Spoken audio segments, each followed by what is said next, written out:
Smell gum ಅಂತ ಇದೆ guys, ತುಂಬ ಚೆನ್ನಾಗಿ ಗಮ್ ಅಂತ ಇದೆ.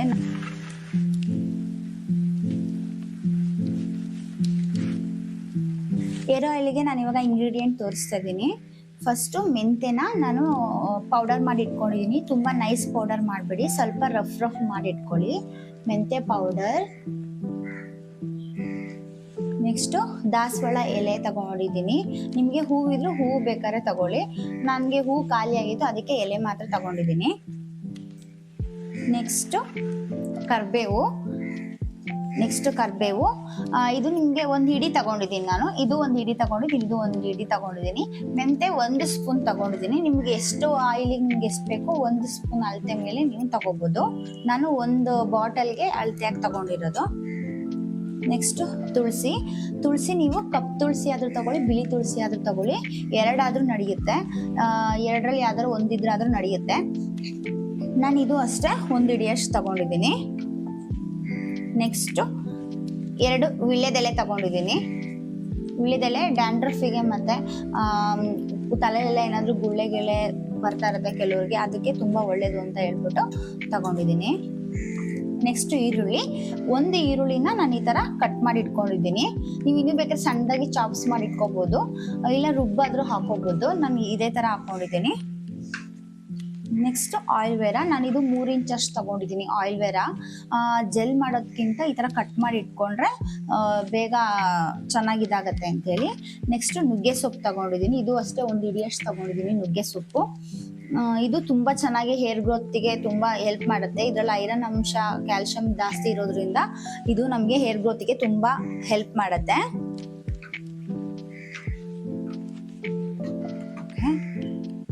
ನೆಕ್ಸ್ಟು ಫ್ಲ್ಯಾಕ್ಸ್ ಸೀಡ್ಸ್ ತಗೊಂಡಿದ್ದೀನಿ.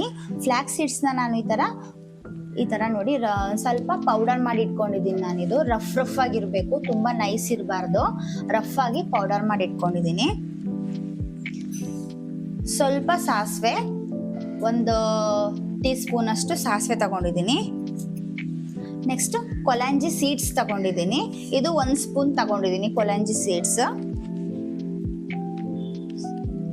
ನೆಕ್ಸ್ಟ್ ಇದು ಆಲಿವ್ ಅಂತ, ಇದು ಒಂದು ಸೀಡ್ಸ್.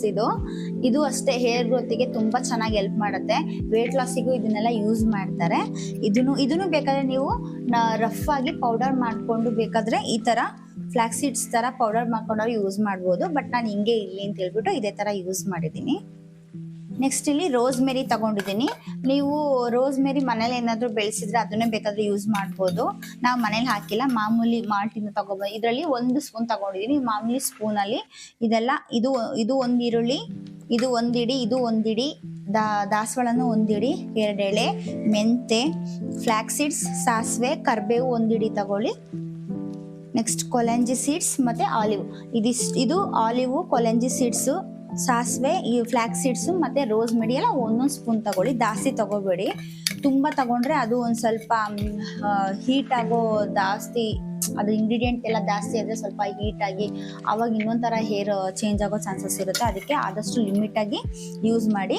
ನೆಕ್ಸ್ಟ್ ಇದೆಲ್ಲ ಇಂಗ್ರೀಡಿಯೆಂಟ್ ಹಾಕೋಕ್ಕೆ ನಾನು ಮಾಮೂಲಿ ಪ್ಯಾರಾಚೂಟ್ ಕೊಬ್ಬರಿ ಎಣ್ಣೆನೇ ನಾನು ಯೂಸ್ ಮಾಡ್ತೀನಿ. ಇದು ಫುಲ್ ಬಾಟಲ್ ಹಾಕ್ತೀನಿ. ಇದು 500 ml ಇದೆ. 500 ml ಇದೆ. 500 mlಗೆ ನಾನು ಇದೆಲ್ಲ 1 ಹಿಡಿ ಆಗೋಷ್ಟು ತಗೊಂಡಿದ್ದೀನಿ. ನೀವು ಯಾವ ಕೊಬ್ಬರಿ ಎಣ್ಣೆ ಆದರೂ ಬಳಸ್ಬೋದು. ನೀವು ವರ್ಜಿನ್ ಕೊಕೊನಟ್ ಆಯಿಲ್ ಆದರೂ ಯೂಸ್ ಮಾಡ್ಬೋದು. ನಾನು ಪ್ಯಾರಾಚೂಟ್ ನನ್ನ ಹೇರ್ಗೆ ಸೂಟ್ ಆಗಿರೋದ್ರಿಂದ ನಾನು ಇದನ್ನೇ ಯೂಸ್ ಮಾಡ್ತಾ ಇದ್ದೀನಿ. ನೆಕ್ಸ್ಟ್ ಈ ಆಯಿಲ್ನ ಪ್ರಿಪೇರ್ ಮಾಡೋಣ ಬನ್ನಿ. ಓಕೆ, ಇವಾಗ ನುಗ್ಗೆ ಸೊಪ್ಪು, ಕರಿಬೇವು, ದಾಸವಾಳ, ವೀಳ್ಯದೆಲೆ, ಈರುಳ್ಳಿ, ಫ್ಲ್ಯಾಕ್ಸ್ ಸೀಡ್ಸು, ಆಮೇಲೆ ಕೊಲಾಂಜಿ ಸೀಡ್ಸು, ಮತ್ತು ಆಲಿವ್, ರೋಸ್ಮೆರಿ ಮತ್ತು ಮೆಂತ್ಯ ಪೌಡರ್ ಎಲ್ಲ ಹಾಕ್ಕೊಂಡಿದ್ದೀನಿ. ಎಲ್ಲ ಇಂಗ್ರೀಡಿಯೆಂಟ್ ಫಸ್ಟ್ ಬಾಣಲಿಗೆ ಹಾಕೊಂಡ್ಬಿಟ್ಟಿದ್ದೀನಿ. ಯಾಕೆ ಅಂತಂದರೆ ಒಂದೇ ಸಮ ಬೇಯಬೇಕು, ಅದು ನೀಟಾಗಿ ಬಾಯ್ಲ್ ಆಗಬೇಕು. ಒಂದೊಂದೇ ಹಾಕ್ತಾ ಇದ್ರೆ ಅದು ಕೆಲವೊಂದು ಸುಟ್ಟೋಗ್ಬಿಡುತ್ತೆ, ಕೆಲವೊಂದು ನೀಟಾಗಿ ಪ್ರಿಪೇರ್ ಆಗಲ್ಲ ಅನ್ನೋ ಕಾರಣಕ್ಕೆ ಫಸ್ಟಿಗೆ ನಾನು ಬಾಣಲಿಗೆ ಹಾಕ್ಕೊಂಡು ಫುಲ್ ನೀಟಾಗಿ ಇದು ಮಾಡ್ಕೊಬಿಟ್ಟಿದ್ದೀನಿ. ಈಗ ಇದು 500 ml ಕೊಕೊನಟ್ ಆಯಿಲ್ ತೋರಿಸಿದ್ನಲ್ಲ, ಇವಾಗ ನಾನು ಇದನ್ನ ಫುಲ್ ಒಂದು ಬಾಟಲ್ ಫುಲ್ ಹಾಕೋತಾ ಇದ್ದೀನಿ. 500 mlಗೆ ನಾನು ಇಷ್ಟು ಇಂಗ್ರೀಡಿಯೆಂಟ್ ನಾನು ಹಾಕೊಂಡಿದ್ದೀನಿ. ಇವಾಗ ಇದಿಷ್ಟು ಹಾಕ್ಬಿಡ್ತೀನಿ. ಕಾಯಕ್ಕೆ ಇಟ್ಕೊಂಡಿದ್ದೀನಿ. ಸಿಮ್ಮಲ್ಲಿ ಇಟ್ಕೊಳ್ಳಿ ನೀಟಾಗಿ. ಸಿಮ್ಮಲ್ಲಿ ಇಟ್ಕೊಂಡು ಕಾಯಿಸ್ಕೋಬೇಕು. ನೋಡಿ ನಾನು ಸಿಮ್ಮಲ್ಲಿ ಇಟ್ಕೊಂಡಿದ್ದೀನಿ. ಸಿಮ್ಮಲ್ಲಿ ಇಟ್ಕೊಂಡು ನಿಧಾನಕ್ಕೆ ಹಂಗೆ ಫ್ರೈ ಮಾಡ್ಬೇಕು. ಇದನ್ನ ನೀಟಾಗಿ ಫುಲ್ ಸಣ್ಣ ಆಗುತ್ತೆ ಗಾಯ್ಸ್. ಇದನ್ನೇನು ನಾವೇನು ಕೆಲವರು ರುಬ್ಬೆಲ್ಲ ಹಾಕ್ತಾರೆ, ರುಬ್ಬೆಲ್ಲ ಹಾಕಿ ಮಾಡ್ಬೇಕು ಅಂತ ಏನು ನೆಸೆಸಿಟಿ ಇಲ್ಲ. ನಾವು ಜಸ್ಟ್ ಹಿಂಗೆ ಹಾಕಿದ್ರು ನಡೆಯುತ್ತೆ. ಸ್ವಲ್ಪ ಮಿಕ್ಸ್ ಮಾಡ್ತಿದ್ದೀನಿ ಎಲ್ಲದು ಕೊಬ್ಬರಿ ಎಣ್ಣೆಗೆ, ಒಂದು ಸ್ವಲ್ಪ ಫ್ಲೇವರ್ ಬೇಗ ಬಿಡುತ್ತೆ ಅಂತ ಹೇಳಿ ಹಾಕ್ಬಿಟ್ಟು ಸುಮ್ಮನೆ ಹಂಗೆ ಇಟ್ಬೇಡಿ, ಸುಟ್ಟೋದಂಗೆ ಹಾಕ್ಬಿಡುತ್ತೆ. ಈ ತರ ನೀಟಾಗಿ ಮಿಕ್ಸ್ ಮಾಡ್ಬಿಟ್ಟೆ ಎಲ್ಲ ಇಂಗ್ರೀಡಿಯೆಂಟು ಕೊಬ್ಬರಿ ಎಣ್ಣೆ ನೀಟಾಗಿ ಮಿಕ್ಸ್ ಆದಾಗ ಅದ್ರ ಫ್ಲೇವರ್ ಚೆನ್ನಾಗಿ ಬಿಡುತ್ತೆ. ಸ್ವಲ್ಪ ಕಾದಂಗು ನೀಟಾಗಿ ಬಿಡ್ತಾ ಹೋಗುತ್ತೆ. ನೋಡಿ ಕುದೀತಾ ಇದೆ ಇವಾಗ ಒಂದು ಸ್ವಲ್ಪ. ಇದು ತುಂಬಾ ರೋಸ್ಟ್ ಮಾಡೋಕ್ಕೂ ಬಿಡ್ಬೇಡಿ, ತುಂಬಾ ಕುದ್ದಿ ಫುಲ್ಲು ಸೀದೋಗೋ ತನಕ ಎಲ್ಲ ಬಿಟ್ಕೋಬೇಡಿ. ಅವಾಗ ನೀವು ಇದು ಏನು ಇಂಗ್ರೀಡಿಯೆಂಟ್ ಹಾಕಿದ್ದೀರಾ ಅದ್ರ ಕ್ವಾಲಿಟಿ ಫುಲ್ ಹಾಳಾಗ್ಬಿಡುತ್ತೆ.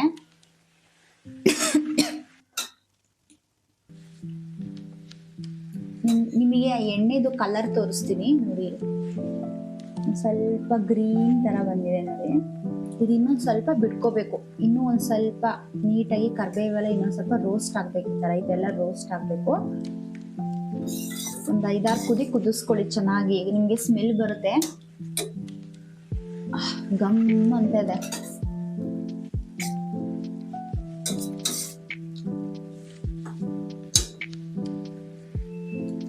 ನಿಧಾನಕ್ಕೆ ತರ ತಿರ್ಗಿಸ್ಕೊಳ್ತಾ ಇರಿ, ಅವಾಗ ಚೆನ್ನಾಗಿ ಮಿಕ್ಸ್ ಆಗ್ತಾ ಇರುತ್ತೆ ನೀಟಾಗಿ. ಹಿಂಗೆ ಬಿಟ್ರೆ ಅದೊಂಥರ ಸೀದೋದಂಗೆ ಆಗ್ಬಿಡುತ್ತೆ. ಓಕೆ ನೋಡಿ, ಇಷ್ಟು ಫ್ರೈ ಮಾಡ್ಕೊಂಡಿದ್ದೀನಿ. ಇಷ್ಟು ಫ್ರೈ ಮಾಡ್ಕೊಂಡಾದ್ಮೇಲೆ ಇವಾಗ ಸ್ಟವ್ನ ಆಫ್ ಮಾಡ್ಕೊಳ್ಳಿ. ಆಫ್ ಮಾಡ್ಕೊಂಡು ಆ ಬಿಸಿ ಹೀಟಲ್ಲೇನೆ ಎಣ್ಣೆ ಕಾದಿರುತ್ತಲ್ಲ, ಆ ಬಿಸಿಲಿ ಇನ್ನೂ ಒಂದು ಸ್ವಲ್ಪ ಇದು ಫುಲ್ಲು ಕ್ರಿಸ್ಪಿ ತರ ಬರುತ್ತೆ. ಹಿಂಗೆ ಮುಟ್ಟಿದ್ರೆ ಕ್ರಿಸ್ಪಿ ತರ ಆಗುತ್ತೆ. ಇಷ್ಟಾದ್ರೆ ಸಾಕು. ಫುಲ್ಲು ನೀವು ಸ್ಟವ್ನ ಆನ್ ಮಾಡಿ ಇಟ್ಕೊಂಡ್ರೆ, ನೀವು ಆ ಥರ ಎಲ್ಲಾದ್ರೂ ಮಾಡ್ಕೊಂಡ್ರೆ ಫುಲ್ ರೋಸ್ಟ್ ಆಗೋ ತನಕ ಮಾಡ್ಕೊಂಡ್ರೆ ಫುಲ್ ಎಣ್ಣೆ ಸಮೇತ ಸೀದೋಗ್ಬಿಡುತ್ತೆ. ಅದಕ್ಕೆ ಒಂದು ಸ್ವಲ್ಪ ಈ ಥರ ಗ್ರೀನ್ ಇಡ್ಬೇಕು ನೋಡಿ. ಈ ಥರ ಇಲ್ಲೆಲ್ಲ ಇದೆ ನೋಡಿ, ಇಲ್ಲಿ ಈ ಥರ ಒಂದು ಸ್ವಲ್ಪ ಗ್ರೀನ್ ಇಡಬೇಕು. ಅವಾಗ ಒಂದು ಸ್ವಲ್ಪ ಅದು ನಿಧಾನಕ್ಕೆ ಎಣ್ಣೆ ಹಾರಿದ್ಮೇಲೆ ಫುಲ್ ಚೇಂಜ್ ಆಗುತ್ತೆ ನೋಡಿ. ಕಲರ್ ಇಷ್ಟು ಚೇಂಜ್ ಆಗಿದೆ ಸಾಕು. ಈ ಕಲರ್ ಚೇಂಜ್ ಆದರೆ ಎಣ್ಣೆ ನೀಟಾಗಿ ಅದು ಫ್ಲೇವರ್ ಬಿಟ್ಟಿದೆ ಅಂತ ಅರ್ಥ ನೋಡಿ. ಆಯಿಲ್ ಬೇರೆ ಎಲ್ಲ ಫುಲ್ ರೋಸ್ಟ್ ಆಗೋಗಿದೆ ನೋಡಿ, ರೋಸ್ಟ್ ಆಗೋಗಿದೆ. ಈರುಳ್ಳಿ ಎಲ್ಲ ಚೆನ್ನಾಗಿ ರೋಸ್ಟ್ ಆಗಿದೆ. ಇದೊಂದು ಸ್ವಲ್ಪ ಹಾರಬೇಕು. ಆರಾದ್ಮೇಲೆ ನಿಮಗೆ ಫಿಲ್ಟರ್ ಇದ್ರೆ ಫಿಲ್ಟರ್ ಯೂಸ್ ಮಾಡಿ, ಇಲ್ಲಾಂದ್ರೆ ಒಂದು ಕಾಟನ್ ಬಟ್ಟೆಯಲ್ಲಿ ಫಿಲ್ಟರ್ ಮಾಡಿ ಒಂದು ಹೇರ್ ಟೈಟ್ನರ್ ಬೌಲ್ಗೆ ಹಾಕಿ ಇಟ್ಕೊಳ್ಳಿ. ನೀವು ಡೈಲಿ ಯೂಸ್, ನೀವು ಯಾವಾಗ ಹೇರ್ ಆಯಿಲ್ ಹಾಕ್ತೀರಾ ಅವಾಗ ನೀವು ಈ ಆಯಿಲ್ನ ಯೂಸ್ ಮಾಡಿದ್ರೆ ಹೇರ್ ಗ್ರೋತಿಂಗ್ ಆಗಿರ್ಬೋದು, ಹೇರ್ ಲಾಸ್ ಮತ್ತು ಡ್ಯಾಂಡ್ರಫ್ ಆಗಿರ್ಬೋದು, ತುಂಬ ಸ್ಲೋ ಹೇರ್ ಗ್ರೋತ್ ಇರೋರ್ಗೂ ತುಂಬ ಚೆನ್ನಾಗಿ ಇದು ವರ್ಕ್ ಆಗುತ್ತೆ.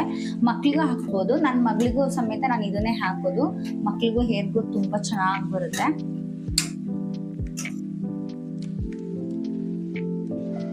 ನೋಡಿ ಈ ಥರ ಗ್ಲಾಸ್ ಕಂಟೈನರ್ಗೆ ಹಾಕೊಂಡಿದ್ದೀನಿ. ಸ್ಮೆಲ್ ಗಮ್ ಅಂತ ಇದೆ ಗಾಯ್ಸ್, ತುಂಬ ಚೆನ್ನಾಗಿ ಗಮ್ ಅಂತ ಇದೆ. ನಾವು ಅದು ಏನು ವಿಳ್ಯದೆಲೆಲ್ಲ ಹಾಕಿರ್ತೀವಲ್ಲ ಅದು ಸ್ಮೆಲ್ ಒಂಥರ ಘಮ ಅಂತ ಇದೆ ನೋಡಿ. ಈ ಥರ ನೀವು ನಾನಿನ್ನು ಫುಲ್ ಸೋಸಿಲ್ಲ, ಫುಲ್ ಫಿಲ್ಟರ್ ಮಾಡಿಲ್ಲ. ನಿಮಗೆ ಇದು ಕಲರ್ ಹೇಗೆ ಬಂದಿರುತ್ತೆ, ಅದು ಕೊಬ್ಬರಿ ಎಣ್ಣೆದು ನಾವು ಹಾಕಿರೋ ಇಂಗ್ರೀಡಿಯೆಂಟ್ಗೆ ಎಷ್ಟು ಚೆನ್ನಾಗಿ ಕಲರ್ ಬಿಟ್ಟಿರುತ್ತೆ ಅಂತ ತೋರ್ಸೋಕ್ಕೋಸ್ಕರ ನಾನು ಟ್ರಾನ್ಸ್ಪರೆಂಟ್ ಗ್ಲಾಸ್ ಬಾಟಲಿಗೆ ಹಾಕಿಟ್ಕೊಂಡಿರೋದು. ನಾನು ಫುಲ್, ಅದು ತುಂಬ ದೊಡ್ಡ ಗ್ಲಾಸ್ ಇದೆ, ನಾನು ಫುಲ್ ದೊಡ್ಡದಕ್ಕೆ ಹಾಕ್ಬಿಟ್ಟು ನಾನು ಇವಾಗ ತೋರಿಸ್ತೀನಿ ಎಷ್ಟಾಗಿದೆ ಎಣ್ಣೆ ಅಂತ ಹೇಳಿ ನೋಡಿ. ಇದು ಎಣ್ಣೆ ನೀವು ಮಾಮೂಲಿ ಪ್ಯಾರಾಚೂಟ್ ಆದರೂ ಯೂಸ್ ಮಾಡಿ, ಇಲ್ಲಾಂದರೆ ಆರ್ಗಾನ್ ಆಯಿಲ್ ಬೇಕಾದರೂ, ನೀವು ಪ್ಯೂರ್ ಕೊಕೊನೆಟ್ ಆಯಿಲ್ ಬೇಕಾದ್ರೆ ನೀವು ಇದನ್ನು ಯೂಸ್ ಮಾಡ್ಬೋದು. ಮಕ್ಳಿಗೂ ಯೂಸ್ ಮಾಡ್ಬೋದು ಗೈಸ್. ನನ್ನ ಮಗಳಿಗೆ ಇವಾಗ 2 ವರ್ಷ, ಅವಳಿಗೂ ನಾನು ಇದೇ ಎಣ್ಣೆನೇ ಯೂಸ್ ಮಾಡೋದು. ನನ್ನ ಹಸ್ಬೆಂಡು ಇದೇ ಯೂಸ್ ಮಾಡೋದು, ನಾನು ಇದೇ ಯೂಸ್ ಮಾಡೋದು. ಯಾರು ಬೇಕಾದರೂ ಯೂಸ್ ಮಾಡ್ಬೋದು. ಆದರೆ ನಾವು ಪ್ಲೈನ್ ಕೊಬ್ಬರಿ ಎಣ್ಣೆ ಯೂಸ್ ಮಾಡೋದಕ್ಕಿಂತ ನಾವು ಈ ಥರ ಇಂಗ್ರೀಡಿಯೆಂಟ್ ಹಾಕ್ಕೊಂಡು ನಾವು ಯೂಸ್ ಮಾಡಿದ್ರೆ, ಎಕ್ಸ್ಪೆಷಲಿ ನಮ್ಮಂಥವ್ರಿಗೆ, ಅಂದರೆ ಈಗ ಬೇಬಿ ಆಗಿರುತ್ತೆ, ಏರ್ಫಾಲ್ ತುಂಬ, ಡೆಲಿವರಿ ಆದಮೇಲೆ ಏರ್ಫಾಲ್ ತುಂಬ ಪ್ರಾಬ್ಲಮ್ಸ್ ಆಗ್ತಾ ಇರುತ್ತೆ. ನನಗೂ ಸುಮಾರು ಉದ್ರೋಗ್ಬಿಟ್ಟಿದೆ. ಅದಕ್ಕೋಸ್ಕರ ಇದು ಏರ್ಫಾಲ್ ಚೆನ್ನಾಗಿ ಕಂಟ್ರೋಲ್ ಆಗುತ್ತೆ ಅಂತ ಹೇಳ್ಬಿಟ್ಟು ಇದನ್ನ ನೀವು ಯಾವಾಗ ತಲೆಗೆ ಸ್ನಾನ ಮಾಡ್ತೀರಾ ಅಥವಾ 2 ಅವರ್ಸ್ಗಿಂತ ಮುಂಚೆನೇ ಬೇಕಾದ್ರೆ ಯೂಸ್ ಮಾಡ್ಬೋದು. ನೀವು ತಲೆಯಲ್ಲೇ ಬಿಡ್ತಾರೆ ಓವರ್ ನೈಟ್ ಬಿಟ್ಬಿಟ್ಟು ನೀವು ಯೂಸ್ ಮಾಡ್ತೀನಿ ಅಂದ್ರೆ ಬೇಕಾದ್ರೆ ಯೂಸ್ ಮಾಡ್ಬೋದು. ಯಾವುದೇ ಸೈಡ್ ಎಫೆಕ್ಟ್ ಇರೋದಿಲ್ಲ. ನಮ್ಗೆ ಏನೇನು ಇಂಗ್ರೀಡಿಯೆಂಟ್ ಕೊಬ್ಬರಿ ಎಣ್ಣೆ ಒಳಗಡೆ ಹಾಕೊಂಡಿರ್ತೀವಿ ಅಂತ ನಮಗೆ ಗ್ಯಾರಂಟಿ ಇರುತ್ತೆ, ಏನೇನು ಹಾಕೊಂಡಿರ್ತೀವಿ ಅಂತೇಳಿ. ನಾವು ಬೇರೆದೇನಾದರೂ ನಾವು ಹೊಸದಾಗಿ ಪರ್ಚೇಸ್ ಮಾಡಿಕೊಂಡು ನಾವು ಮಾರ್ಕೆಟಲ್ಲಿ ಸಿಗೋವಂಥ ಕೊಬ್ಬರಿ ಎಣ್ಣೆ ನಾವೇನಾದ್ರು ಯೂಸ್ ಮಾಡ್ತೀವಿ ಅಂತಂದರೆ ಮೆನ್ಷನ್ ಮಾಡಿರ್ತಾರೆ ಹೆಂಗೆ ಏನು ಅಂತ, ಬಟ್ ನಾವು ನೋಡಿರಲ್ಲ ಕಣ್ಣಿಂದ ಹೆಂಗಾಗಿ ಮಾಡಿರ್ತಾರೆ ಏನು ಅಂತ. ಇದು ನಾವು ಮನೇಲೇ ಹೋಮ್ ಮೇಡ್ ಮಾಡೋದ್ರಿಂದ ಹೇರ್ ಗ್ರೋತ್ ತುಂಬ ಚೆನ್ನಾಗಿರುತ್ತೆ. ನಾನು ಇವಾಗ ಇದೇ ಕೊಬ್ಬರಿ ಎಣ್ಣೆ ಯೂಸ್ ಮಾಡೋದು. ನನಗೆ ಇವಾಗ ಇದಿಷ್ಟು ಉದ್ದ ಇದೆ ಕೂದಲು. ಇದು ಯೂಸ್ ಮಾಡಾದ್ಮೇಲೆ ನನಗೆ ಗೊತ್ತಿಲ್ಲ ಎಷ್ಟು ದಿನಕ್ಕೆ ನಂದು ಹೇರ್ ಗ್ರೋತ್ ಬರುತ್ತೆ ಅಂತ. ನಾನು ಅಷ್ಟು ಡೀಪಾಗೆಲ್ಲ ಅಬ್ಸರ್ವ್ ಮಾಡಿಲ್ಲ ನನ್ನ ಹೇರ್ ಗ್ರೋತ್ನ. ಇದು ಯೂಸ್ ಮಾಡಾದ್ಮೇಲೆ ನೋಡಬೇಕು, ಯಾಕೆಂದರೆ ನಾನು ಇದು ಫ್ಲ್ಯಾಕ್ಸ್ ಸೀಡ್ಸು ಮತ್ತು ಕೊಲಂಜಿ ಸೀಡ್ಸು ಆಮೇಲೆ ಆಲಿವ್ ಸೀಡ್ಸ್ ಅಂತ ಇದೆಯಲ್ಲ, ಅದು ಮೂರೂ ಇದೇ ಫಸ್ಟ್ ಟೈಮ್ ನಾನು ಯೂಸ್ ಮಾಡಿರೋದು.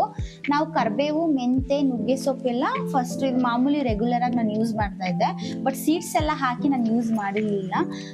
ಅದು ಹೇರ್ ಲಾಸ್ ಆಗ್ತಿರೋರಿಗೆ ತುಂಬ ಚೆನ್ನಾಗಿ ವರ್ಕ್ ಆಗುತ್ತೆ. ನಾನು ಒಂದೇ ಸತಿ ಹಾಕಿದ್ದು, ಅವಾಗ ಒಂದು ಸ್ವಲ್ಪ ಚೆನ್ನಾಗಿ ವರ್ಕ್ ಆಗಿತ್ತು ನನಗೆ. ಆವಾಗ ಬರೀ ಮೆಂತೆ ಮತ್ತು ಇದು ಕೊಲಂಜಿ ಸೀಡ್ಸ್ ಮಾತ್ರ ಹಾಕಿ ಕೊಬ್ಬರಿ ಎಣ್ಣೆಲ್ಲ ಹಾಕ್ಬಿಟ್ಟು ಹಂಗೆ ಡಬಲ್ ಬಾಯ್ಲಿಂಗ್ ಮೆಥಡಲ್ಲಿ ಮಾಡಿದ್ದೆ. ಚೆನ್ನಾಗಿ ಸೂಟ್ ಆಗಿತ್ತು ನನ್ನ ಕೂದಲಿಗೆ. ಅದಕ್ಕೆ ಇವತ್ತು ಫುಲ್ ಏನೇನೆಲ್ಲ ಇಂಗ್ರೀಡಿಯೆಂಟ್ ಹಾಕಬೇಕು ಎಲ್ಲ ಹಾಕ್ಬಿಟ್ಟು ನಾನು ಮಾಡ್ಕೊಂಡಿದ್ದೀನಿ. ನೋಡಿ ಇದ್ರ ರಿಸಲ್ಟ್ ಹೇಗೆ ಬರುತ್ತೆ ಅಂತ ನಾನು ನೆಕ್ಸ್ಟ್ ವಿಡಿಯೋದಲ್ಲಿ ಗೊತ್ತಾಗುತ್ತೆ. ಯಾಕೆಂದರೆ ನನಗೆ ಒಂದು ಸ್ವಲ್ಪ ಏರ್ ಫಾಲ್ ಆಗ್ತಿರೋದ್ರಿಂದ ಆ ಏರ್ ಫಾಲ್ ಕಂಟ್ರೋಲ್ ಆಗಿದೆ ಏನು ಅಂತ ಹೇಳ್ಬಿಟ್ಟು ನಾನು ನಿಮಗೆ ನೆಕ್ಸ್ಟ್ ವಿಡಿಯೋದಲ್ಲಿ ಹೇಳ್ತೀನಿ. ಮತ್ತು ನೀವು ಅಷ್ಟೇ ನನಗೆ ಒಂದು 15 ಡೇಸ್ 1 ಮಂತ್ ಆದರೂ ಬೇಕು ಹೆಂಗೆ ಕಂಟ್ರೋಲ್ ಆಗ್ತಿದೆ ಏನು ಅಂತ ಹೇಳಿ. ಆಮೇಲೆ ನೀವು ಅಷ್ಟೇ ಕಮೆಂಟ್ ಮಾಡಿ ತಿಳಿಸಿ. ಮತ್ತು ನಿಮಗೆ ಈ ವಿಡಿಯೋ ನಿಮಗೆ ಇಷ್ಟ ಆಗಿದ್ದರೆ ದಯವಿಟ್ಟು ನನ್ನ ಚಾನಲ್ನ ಸಬ್ಸ್ಕ್ರೈಬ್ ಮಾಡ್ಕೊಳ್ಳಿ. ಮೇಲ್ಗಡೆ ಇರೋ ಬೆಲ್ ಬಟನ್ನ ಕ್ಲಿಕ್ ಮಾಡಿ ನನಗೆ ಸಪೋರ್ಟ್ ಮಾಡಿ. ನೆಕ್ಸ್ಟ್ ವಿಡಿಯೋ ಮಾಡೋದಕ್ಕೂ ನನಗೆ ಪುಷ್ ಮಾಡ್ದಂಗೆ ಆಗುತ್ತೆ. ಓಕೆ, ನಾನು ನಿಮಗೆ ನೆಕ್ಸ್ಟ್ ವಿಡಿಯೋದಲ್ಲಿ ಸಿಗ್ತೀನಿ. ಅಲ್ಲಿವರೆಗೂ ನಮಸ್ಕಾರ.